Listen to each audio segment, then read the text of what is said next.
Before I say anything, just look at this incredible page transition effect. This is from a website that won Award Site of the Day last week. When I first saw this site, I was truly amazed by the transition. But I'll be honest, it looked so complex that I initially decided to skip it. However, when one of the pro members shared this website and requested a video on it, I was motivated to step up and break down the logic for you. In today's video, we'll explore how to recreate this exact page transition using React. Rebuilding these concepts can be time consuming, so if you find this video helpful, please show your support by leaving a like. It really helps. Additionally, you can access the source code and receive monthly website templates by subscribing to CodeGrid Pro. You can find the link in the description. Alright, let's get started. Let's start by diving into our project setup. I have got a fresh React app created with Feet and I have already set up routing. First, inside the SRC folder, there is a components folder where I have placed the navbar. It features a logo and links to the other pages, keeping it super simple. Next, we have a pages folder containing 3 main pages: Home, About, and Contact.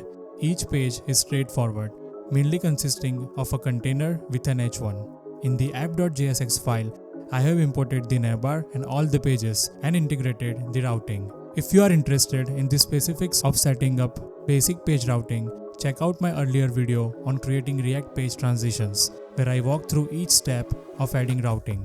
In the main.jsx file, remember to wrap the entire app component inside browser router. I have also given basic styling to the pages, navbar, h1 and the links. This setup will allow you to see the routing working in your browser. Once you have verified that routing is functioning correctly, you are ready to follow along with the next steps of the tutorial. Let's create a new component specifically designed for handling page transitions. We'll name this component Transition. Before we start, we need to install FramerMotion. Run npm install FramerMotion in your terminal.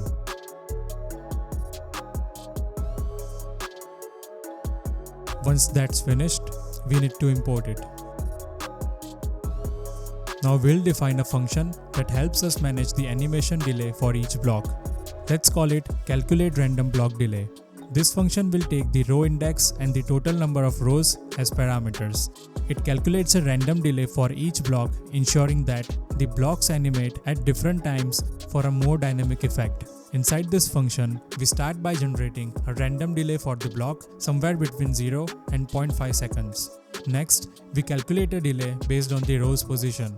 This ensures that the blocks in higher rows closer to the start of the list delay longer before starting their animation, creating a cascading effect from the bottom to the top of the page. Finally, we add these two numbers together, the random block delay and the row-based delay. The sum gives us the total delay for each block's animation. Now we are going to define a React component called Transition, which will manage our page transitions. It takes a page component as its argument. The first thing we render is the page itself. This is the main content of the page you wanted to transition into or out of. Next, we have a div container with a class named blocksContainer transition in. Inside this container, we use from method to create 10 rows, iterating over an array of length 10. For each row, we then generate 11 blocks, again using from method to create an array of length 11. Each block is represented by a motion div from FramerMotion.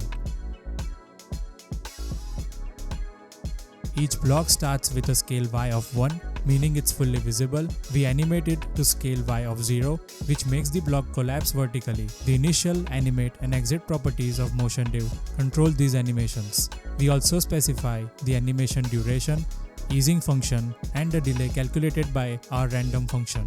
This function ensures each block animates at a slightly different time, creating a staggered cascading effect.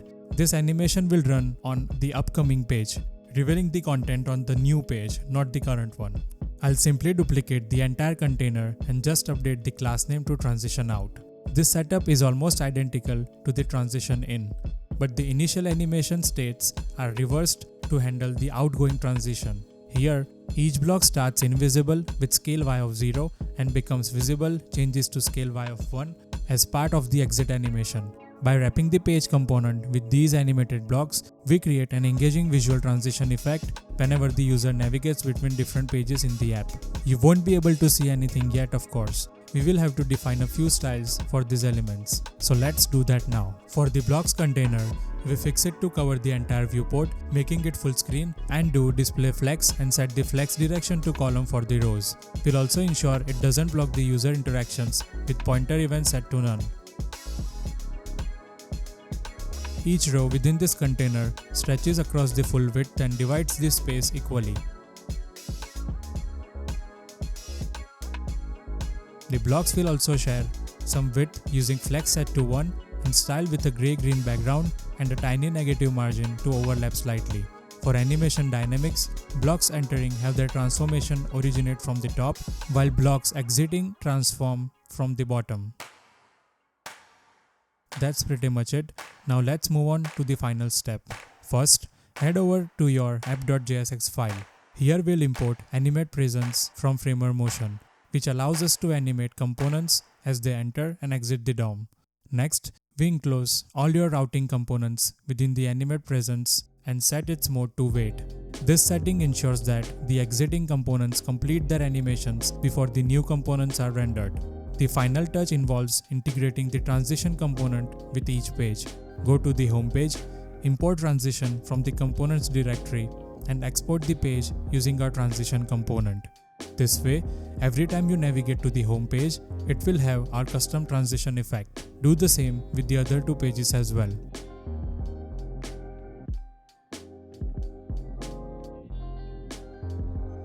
Now let's run the app and see our transitions in action. Looks like something is not right. Let's see what's going on. We forgot to export the transition component, so let's fix that.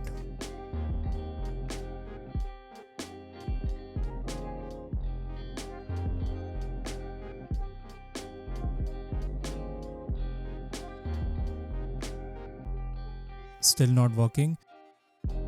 Make sure the component name matches the export name exactly, since it's case sensitive. And there we have it. Now you can see the page transitions working smoothly.